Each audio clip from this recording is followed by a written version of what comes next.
لمكة يرحل المشتاق يبذل نحوها عمرا.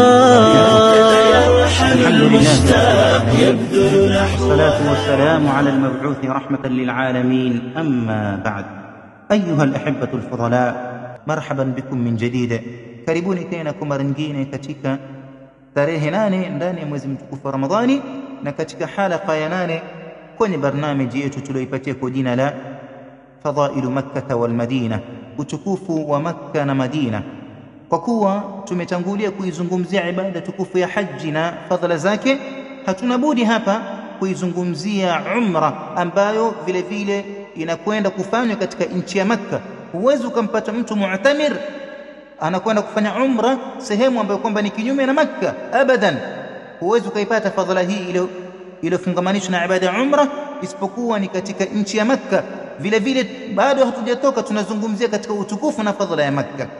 Huwezi ukaipata fadhila hii iliyofungamanishwa na ibada ya umra isipokuwa katika nchi ya Makkah. Lakini kuna habari gani, kuna fadhila gani ambazo kwamba zilizofungamanishwa na ibada ya umra?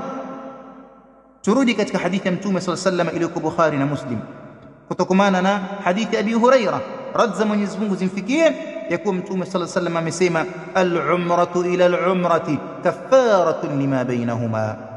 Umra hadi umra nyingine ya pili ni kifutio chenye kufutia madhambi ambayo kwamba yaliyoko katikati.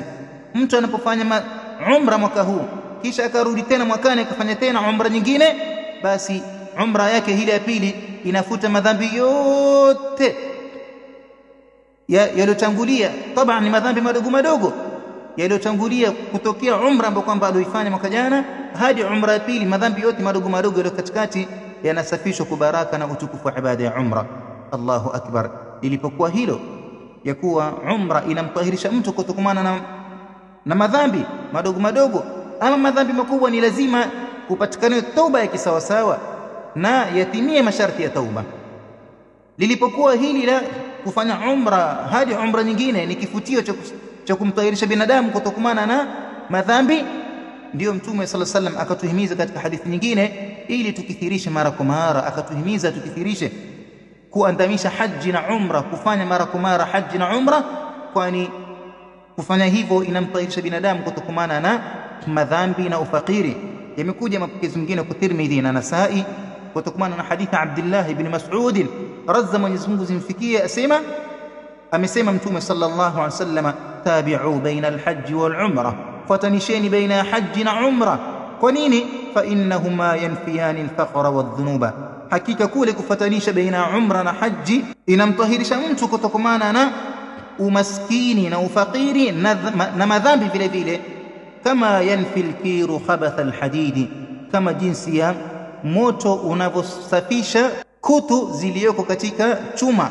Unaonaje yule mchomeleaji vyuma akitaka kuondoa pengine kama ni kutu, utamuona anachomelea kwa moto, ndiyo kile chuma chake kinatahirika.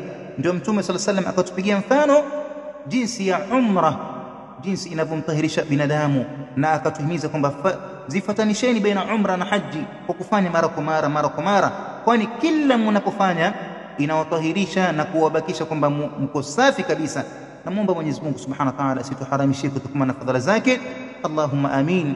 وجزاكم الله خيرا والسلام عليكم ورحمة الله وبركاته. لمكة يرحل المشتاق يبذل نحوها عمرا. لمكة يرحل المشتاق يبذل نحوها عمرا. Oyama Image, sisi tunafikisha na Allah anaongoza.